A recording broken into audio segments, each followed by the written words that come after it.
ngithatha sisi wami emakhaya usokola ngithi ngizozama neThekwini kanti wena uzofuna ungenze kanje la. Kwangeyona inhloso yami. Indoda yami okokuqala mina naye sikakabi ngithuna naye ingane wena sozoyizalela. Nami ngiyayisola sisi wami kwenzeke ngeke ngisho ukuthi kwenzeke iphutha shuthi kwaba inkanuko nami ngiyaxolisa.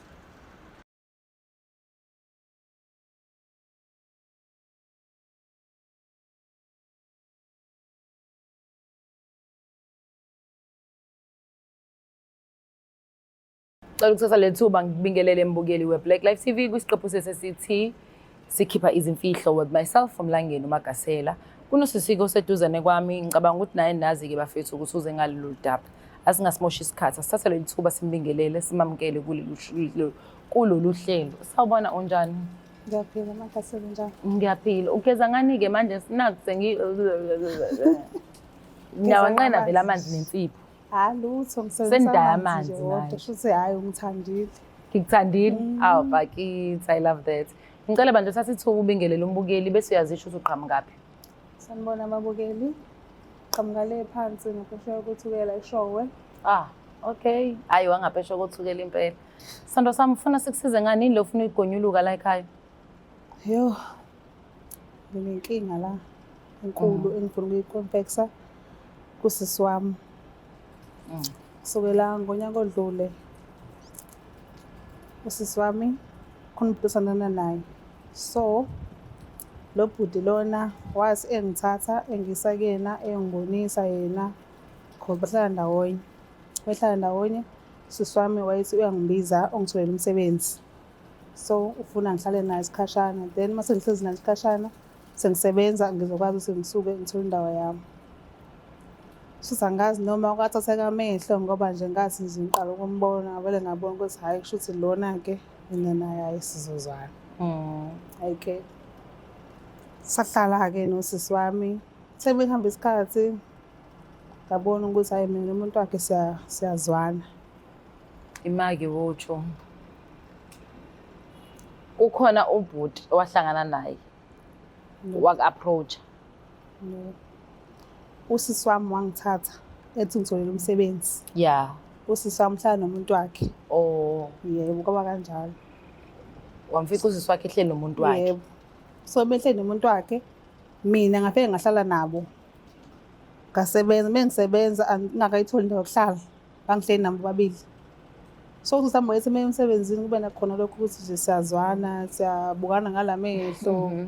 Kwagcina okunye kuhlephe okunye-ke gcina sesitshontshana. Manje inkinga enginayo-ke usisi wami nalo bhuti lo abanayo ingane. Sekufike ekutheni ukuthi mina nalo bhuti size sigcine sesikhulelisana-ke. Manje inkinga enginayo ekhaya bayabuza-ke ukuthi ngikhuleliswe uba. So sengifuna ukuvezela usisi wami ukuthi ngikhuleliswe umuntu wakhe.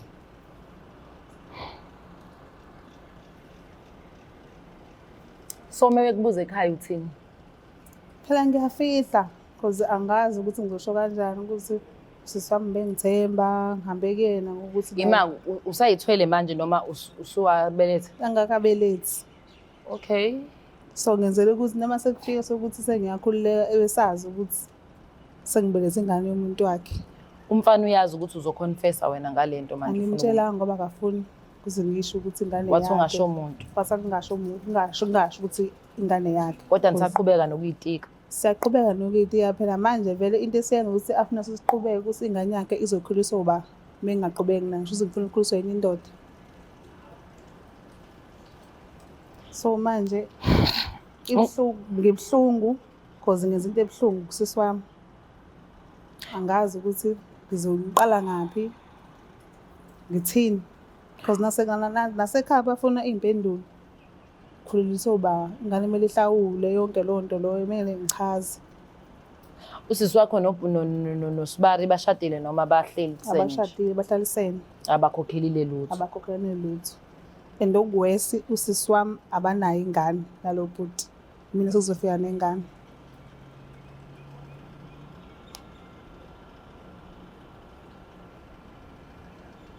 Mbukeli, ngicabanga ukuthi nje singapholisa amaseko asivele sithathe iy'ntambo sizama ukufonela usisi. Simuze usuzolithatha kanjani lolu daba. Nginemibuzo eminingi, kodwa ngicela ukuthi siyiseyivele ukuthi sikhulume nosisi, simuze usuzolithatha kanjani udaba. Kuma ngiyifaka leyo mbuzo kudadewethu. Okwamanje ukumfakela le mbuzo, I feel like kuzoba khona ngathi kunencindezi ekhona. So ngisafuna ukukhululeka ukuze akwazi ukukhipha le mfihlo yakhe kudadewabo, naye engenayo ipressure kaMagasela. Asenzeni kanjalo.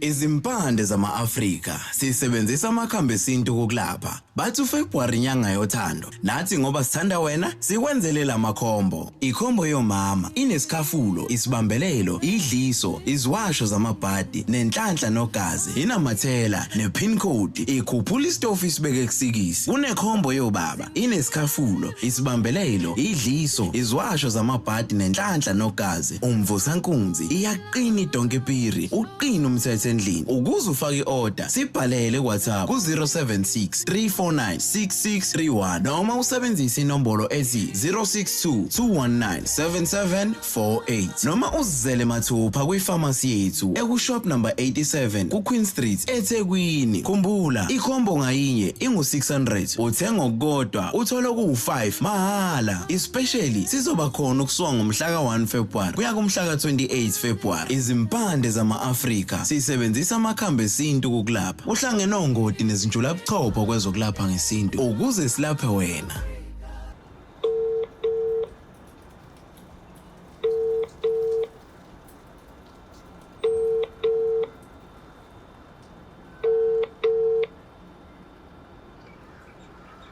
Hello?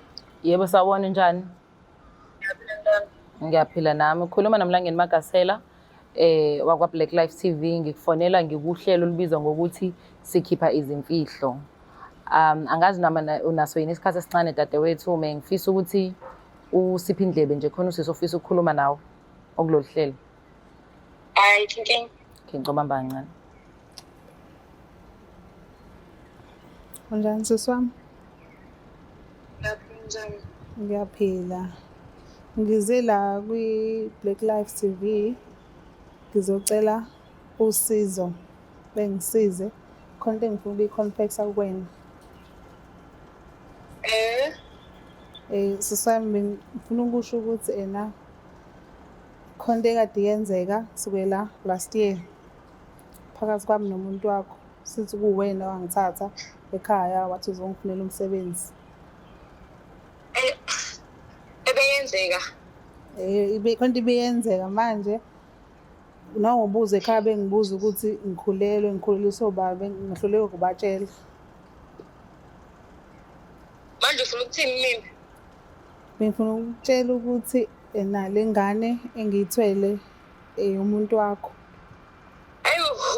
Hayibo. Angizwanga. Sisi wami ngicela ungangilwisi, ngiyaxolisa. Nami ngikhuluma nosisi wami lo esalo uma naye le ngikhuluma naye la manje. Imina sisi wami, nami ngangena umuba ngazi kwenzakalani, kodwa ngicela ungixolele manje ngoba sekukanjena sengiyithwele futhi. Ayibona namahloni. Hayibo. Igazi elilodwa ayibo. Kanti umuntu unjani? Ngiyaxolisa sisi wami kakhulu, ngicela ungixolele. Ngihlala sisi wami emakhaya usokola ngithi zozama neThekwini. Kanti wena uzofuna ungenze kanje la. Kwangeyona inhloso yami. Indoda yami oqala mina naye sikakabi ngithuna naye ingane. Wena sozoyizalela. Nami ngiyayisola sisi wami, kwenzeke ngeke ngisho ukuthi kwenzeke iphutha, shuthi kwaba inkanuko, nami ngiyaxolisa. Hayi, inje ingcono nakuwe sisi wami, wena uwesi. Ngicela ungehlisele umoya, boke manje kunenkinga vele sisi wami, kodwa manje ekutheleni ukuthi ngikwazi ukukhululeka kahle, ngicela ukuthi kube uwena. Hayi, angikhumbuli mina ngafuna ukukhuluma nawe abantu yenzile, angikhumbuli nje ukuthi safuna ukukhuluma nawe. Abo nje yenzile. Angikhumbuli futhi sangaxoleleka. Hayi, ngibulele ngiphila. Yazi ngibulele ngiphila. Yo, ngiyaxolisa sisi wami. Bengikuthembe kanje. Kwangeyena inhloso, ngiyaxolisa. Kangayona nginhloso like nayicala nini lento. Ngaqala last year. Last year. Yebo, nkathi uhamba uye emsebenzini sinasisala endlini beyenzeka kodwa manje bengazi Kodwa uthi sizokutshela kangayona kanjani. inhloso. Kodwa inhloso le kade ingayona inhloso le. Bengayona inhloso bengisaba nokukutshela. Kodwa into enaniyiphinda. Sisi wami ngiyaxolisa kakhulu, ngicela ungixolele. Hayi angibona ukuxolela mina. Mfana into yenzile angiboni. Phela nje usisi wami engithembele kuyena engimtshela yonke into. Ngithi bengitshela ukuthi ngixabene indoda yami kanti wena uyazi ukulala naye eceleni. Ngiyaxolisa. Hayi angikhumbuli mina sazakuxolela. Ngicela sizame ukulungisa izinto ngoba sekukhona nengane lana. Mina ngihlangene mina sisoma nengane. Mina nje angifuni ukuthi kumele ngibize usisi wami ngale nto nje iyangicasula, iyanginyanyisa. Kahle kahle nawe uyanginyanyisa njengoba bengikhuluma nawe efonini, uyanginyanyisa. Angifuni ungasho nje. Kahle kahle nalowo ngane futhi angihlangene naye. Uxolo. Yena lo mfana uthini yena? Umfana bengafuni ukuthi ngikutshele kodwa manje ngiyabona ukuthi imina engiba ney'nkinga yena akanankinga. Cause ekhaya ngiyabuza. Yenziwa isilima kahle kahle ngiyabuya endlini konke ku-right kanti naniyazi khona into ebenisala niyenza. Kodwa sisi wami ngiyaxolisa. Hayi mina Ngiyacela ukuthole nje ngidinga inhliziyo yakho ukuthi ungixolele. Angikhumbuli uzazokuxolela mina. Awubulele ngiphila. Yo awuyinja. Awuyinja. Yo.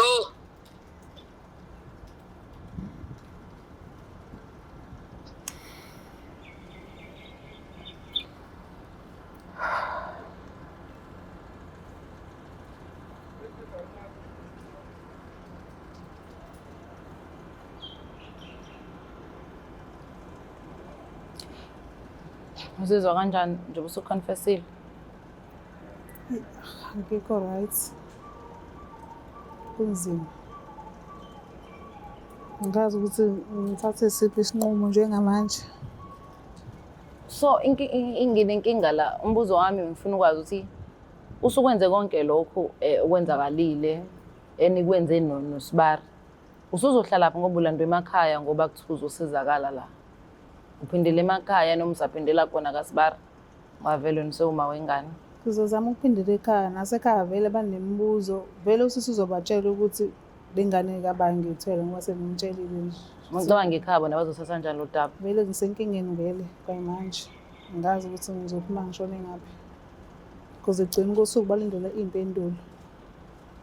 Ngazi ngenze njani. Kodwa Chomi nawe usuyenza isikhathi eside lento nolokhuzane. Pho yini enza ukuthi ungaprevent-ke at least? Angazi nami ukuthi bavele kwenzeka kanjani. Futhi ngalutheka noma kwenzekalani. Noma bese ngilawula imizwa. Because nami ngibonise kulethu ukuthiwa ngeke ngincono ngakwazi ukuyivikela-ke angikwazanga because ngangitshontsha. Uba umdala wena nosisi wakho? Imini omdala. Awu udlala ngengane.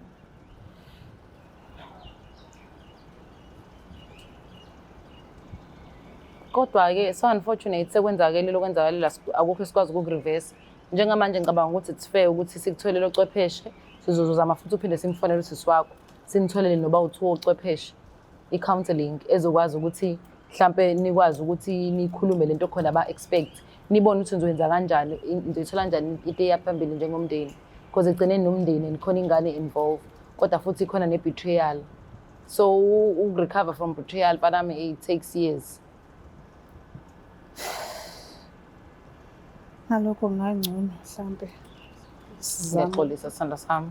Khuluma sibonana. Kuyikona lokho kwenzakalile I'm sure.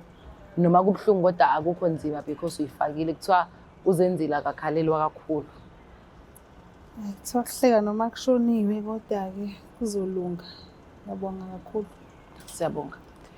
Usisi uzamele ukuthole udadewabo wayikhuluma kudaba udadewabo alithathanga kahle udaba ofishi nami nguyena mengeke ngithathe kabi angiboni ngisho nesidingo sokuthi nami ngikwazi ukumkhulumela because at the end of the day ukuthi uzoconfess akusho usokwenzile meku right so asikwazi ukukhondona into esibonayo ukuthi ayikho right egcineni yonke imisebenzi fanele ube khona ini ama consequences akhona so naye udadewethu nomntana amthwele fanele abhekane nakho lokho okokuqala usazobhekana nomndeni osazombuka nje ngendlela engikho right enenganazo iletha uzoyiletha kuyo yonke leyo nto because kuzothiwa lengane yafika kanjani la emndenini udadewenu omdala wasela usisi wakho omncane ethi uyamsiza wavele wamthathela indoda emva lokho wasemthwalela umntwana ubone bengena isilonda esingaka ayingeke kodwa-ke Magasela nawe usubabaza kakhulu asibe sithathe lolu daba siluphose kochwepheshe asiphinde sibonane ku-episode elandelayo I'm out.